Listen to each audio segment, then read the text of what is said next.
Foundation single crochet is a great way to start a project without using a starting chain, which is awesome if you have a really long first row, such as for a blanket or something.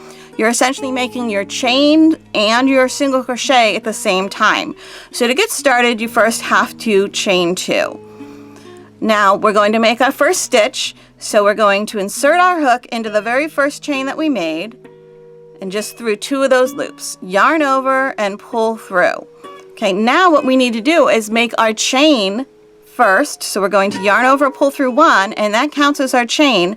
I usually kind of pinch that in my fingers so I don't lose track of that chain. Now I'm going to finish my single crochet, yarn over, pull through 2. Now I'm going to make my next one. That's my first foundation single crochet. Now to make the next one, I insert my hook into that chain that was at the bottom, yarn over, pull through. So I have 2 loops. Now I'm going to make another chain, yarn over, pull through. There's my chain, pinch it, yarn over, pull through 2. There's my single crochet. Keep going. Insert my hook into that chain, yarn over, pull through, make the next chain, yarn over, pull through, pinch it, 2 loops, yarn over, pull through both. There's my next single crochet. So I have made 3 foundation single crochet. You just keep repeating that step until you have as many as you need.